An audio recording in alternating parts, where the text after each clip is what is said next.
Savitri, Book 2, The Book of the Traveler of the Worlds, Canto 14, The World Soul. A covert answer to his seeking came. In a far shimmering background of mind space, a glowing mouth was seen, a luminous shaft, a recluse gate, it seemed, musing on joy, a veiled retreat and escape to mystery. Away from the unsatisfied surface world, it fled into the bosom of the unknown, a well, a tunnel of the depths of God. It plunged as if a mystic groove of hope through many layers of formless, voiceless self to reach the last profound of the world's heart. And from that heart there surged a wordless call, pleading with some still impenetrable mind, voicing some passionate, unseen desire. As if a beckoning finger of secrecy, outstretched into a crystal mood of air, pointing at him from some near hidden depth, as if a message from the world's deep soul, an intimation of a lurking joy that flowed out from a cup of brooding bliss, there shimmered, stealing out into the mind, a mute and quivering ecstasy of light, a passion and delicacy of roseate fire. As one drawn to his lost spiritual home, feels now the closeness of a waiting love, into a passage dim and tremulous that clasped him in from day and night's pursuit, he traveled, led by a mysterious sound, a murmur multitudinous and lone, all sounds it was in turn, yet still the same, a hidden call to unforeseen delight, in the summoning voice of one long known, well loved, but nameless to the unremembering mind. It led to rapture back the truant heart.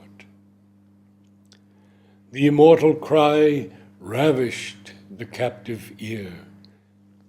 Then, lowering its imperious mystery, it sank to a whisper circling round the soul.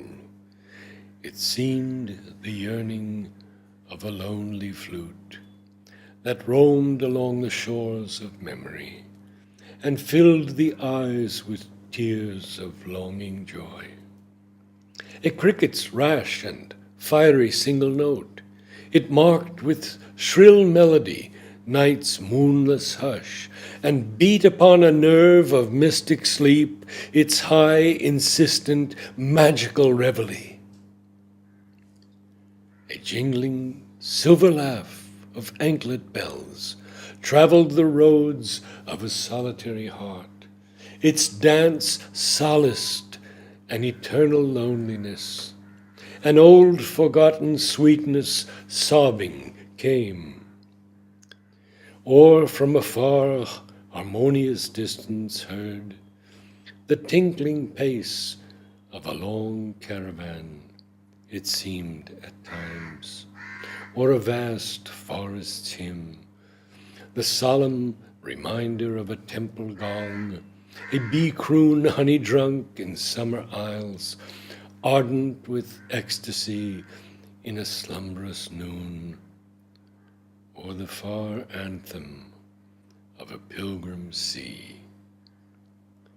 An incense floated in the quivering air. A mystic happiness trembled in the breast, as if the invisible beloved had come, assuming the sudden loveliness of a face, and close glad hands could seize his fugitive feet, and the world change with the beauty of a smile. Into a wonderful, bodiless realm he came, the home of a passion without name or voice, a depth he felt answering to every height. A nook was found that could embrace all worlds, a point that was the conscious knot of space, an hour eternal in the heart of time. The silent soul of all the world was there. A being lived, a presence and a power, a single person who was himself and all, and cherished nature's sweet and dangerous throbs, transfigured into beats divine and pure.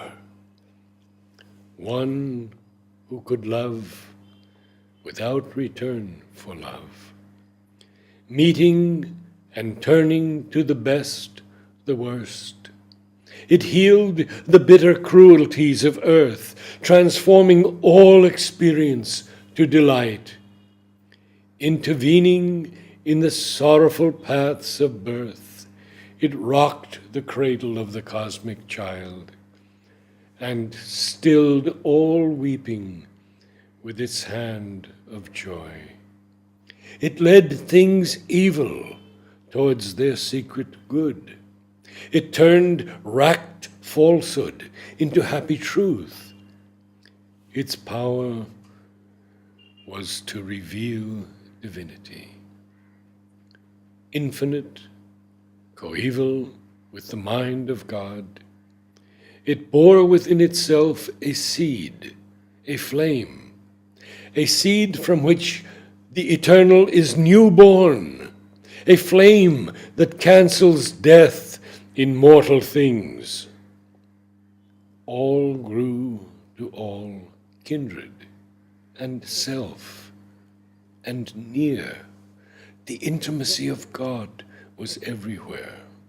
No veil was felt, no brute barrier inert. Distance could not divide, time could not change. A fire of passion burned in spirit depths. A constant touch of sweetness linked all hearts. The throb of one adoration's single bliss in a rapt ether of undying love. An inner happiness abode in all, a sense of universal harmonies, a measureless, secure eternity of truth and beauty and good and joy made one. Here was the welling core of finite life. A formless spirit became the soul of form.